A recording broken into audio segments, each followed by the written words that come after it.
పిల్లలపైన తల్లిదండ్రులకి ఎన్నో ఆశలుంటాయండి.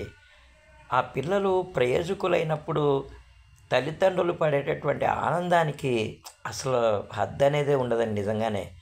అంత ఆశలుంటాయండి తల్లిదండ్రుల మీద. ప్రతి ఒక్కరికి గూడా ఈరోజు మ్యాచ్ చూసిన ప్రతి ఒక్కరికి గూడా అదే, అదే, అదే, అదే అనిపించిందండి. నిజంగానే మన 'నితీష్ కుమార్ రెడ్డి' గారి తండ్రి అయినటువంటి ముత్యాల రెడ్డి గారు గవాస్కర్‌ని ఆహ్, ప్రముఖ క్రికెటర్ గవాస్కర్ గారిని హగ్ చేసుకొని వారికి పాదాభివందనం చేసినప్పుడు గవాస్కర్ గారితో సహా కామెంటరీ బాక్స్‌లో ఉన్నటువంటి చాలామంది కళ్ళు కూడా చెమర్చాయండి నిజంగానే. ఒక గొప్ప భారతీయ సంస్కృతి అండి పాదాభివందనం అనేది. అంటే చెప్తున్నాను కదా మామూలుగా ఆ విధంగా అనిపించిందనమాట.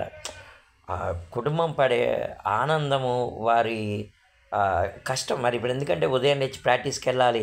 వారికి అన్నీ సమకూర్చాలి. తల్లిదండ్రులు పడినటువంటి ఆ కృషి, శ్రమకి ఫలితం అనేది దక్కినప్పుడు ఆ ఆనందం అనేది వర్ణనాతీతం అనేది నాకైతే ఈరోజు అనిపించిందండి. ముత్యాలరెడ్డి గారి ఆనందం చూస్తుంటే ప్రతి ఒక్క తండ్రి కూడా ఎంతో గర్వంగా ఫీల్ అయ్యాడండి.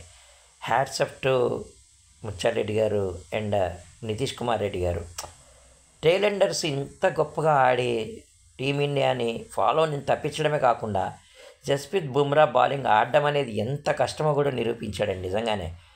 ఆస్ట్రేలియా ఒక స్ట్రాటజీతో సెకండ్ ఇన్నింగ్స్ బ్యాటింగ్ దిగిపోయింది. దన షాట్లు కొట్టి డిక్లేర్ ఇచ్చి ఎలాగైనా డిఫీట్ చేయాలని చెప్పి 4వ రోజున. కానీ బుమ్రా బౌలింగ్ గానీ, మొహమ్మద్ సిరాజ్ బౌలింగ్ గానీ అసలు ఆడడానికి ఎంతో కష్టపడ్డారు. కానీ టైలెండర్స్, లియాన్ వీళ్ళందరూ కూడా భారత బౌలర్లకి చాలా పరీక్ష పెట్టారండి. రేపు కానీ తొందరగానే అవుట్ చేయగలగాలి. లేకపోతే ఇంకా మరి స్కోరు యాడ్ అయ్యే ఆస్కారం అనేది ఉందన్నమాట. చూడాలి రేపు మ్యాచ్ డ్రా అవుతుందా లేదా ఫలితాన్ని తేలుస్తుందా అని చెప్పి. ఆస్ట్రేలియా మాత్రం ఎలాగైనా గెలవాలనే పట్టుదలతో అయితే ఉందండి.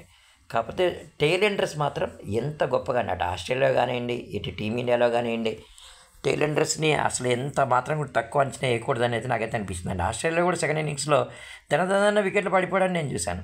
అలాగే నితీష్ కుమార్ రెడ్డి గారి గురించి మాత్రం ఎంత చెప్పినా మాత్రం తక్కువేనండి. ప్రతి ఒక్కరు కూడా ఎంతో గర్వంగా, ఎంతో ఆనందంగా నా సోదరుడు, నా కుమారుడు, మా అన్న ఆడాడా అనే విధంగా దేశం మొత్తం కూడా ఆనందంగా ఉండడం అనేది నితీష్ కుమార్ రెడ్డి గారి నుంచి నేనైతే అబ్జర్వ్ చేశానండి.